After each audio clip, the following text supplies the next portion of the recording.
Sabe, aquela sensação frustrante de conhecer toda a teoria sobre alguma coisa, mas na hora de colocar em prática simplesmente não funcionar?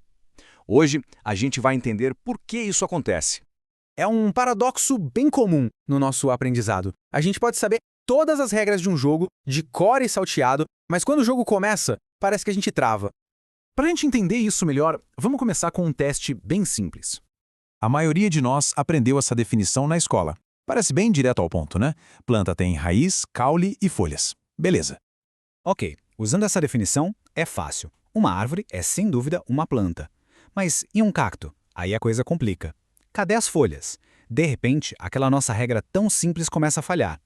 Pois é, foi exatamente esse tipo de problema que fascinou um psicólogo que dedicou a vida dele para entender essa lacuna que existe entre decorar uma informação e realmente, de fato, compreendê-la. O nome dele era Piotr Galperin. Ele deu continuidade ao trabalho de outro psicólogo muito influente, o Lev Vygotsky. Vygotsky já tinha falado sobre como a gente internaliza o conhecimento, mas foi Galperin quem se perguntou, tá, mas como? Como é que isso acontece de verdade?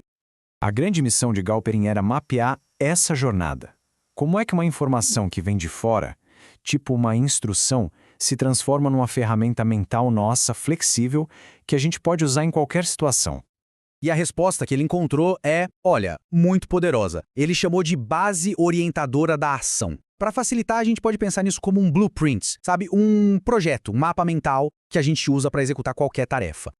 É basicamente o manual de instruções completo que a nossa mente consulta antes de fazer qualquer coisa, seja resolver um problema de matemática ou, sei lá, fazer um bolo. E aqui que está o pulo do gato. Um bom blueprint tem duas partes.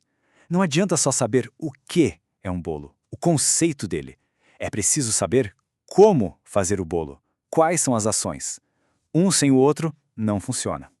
Só que, e é aqui que a coisa fica mais interessante, nem todo blueprint é igual. Existem os blueprints bons e existem os blueprints ótimos. Isso nos traz de volta para o nosso problema lá do começo, o da planta. Esse é um exemplo clássico de um blueprint limitado. Ele é muito específico, ele é frágil. É como ter uma receita que só funciona para fazer um único tipo de bolo. E aqui a gente vê a diferença bem claramente. O blueprint limitado, focado em raiz, caule, folhas, quebra fácil. Ele falha com as exceções. Já o blueprint completo, focado nos princípios essenciais, ou seja, que a planta produz o próprio alimento e não se move sozinha, esse sim é robusto. Ele é generalizado e funciona em todos os casos. Com esse blueprint na cabeça, não importa se é uma árvore, um cacto ou um mangue, todos eles se encaixam, porque agora se entende a essência do que é ser uma planta. E essa sacada muda completamente o jeito que a gente costuma pensar sobre aprender uma habilidade.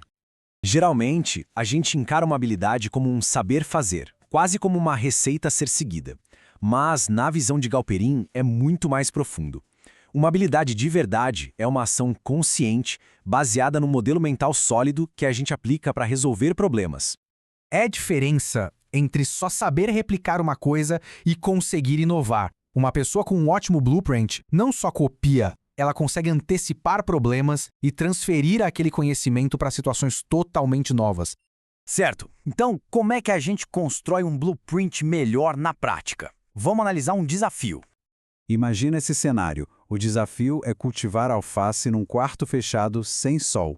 Se o blueprint mental for apenas plantas precisam de sol, bom, o projeto para por aqui. Não tem sol, não tem planta. Fim de papo. Mas um blueprint melhor força uma pergunta mais profunda. O que, na luz do sol, é realmente essencial para a planta? É só a claridade? E a resposta está nos comprimentos de onda da luz. A fotossíntese depende principalmente das luzes azul e vermelha. Entendendo esse princípio, dá para usar luzes artificiais com esses espectros específicos e o problema está resolvido. Esse é o poder de um blueprint completo. E no fim, a reflexão que fica é essa.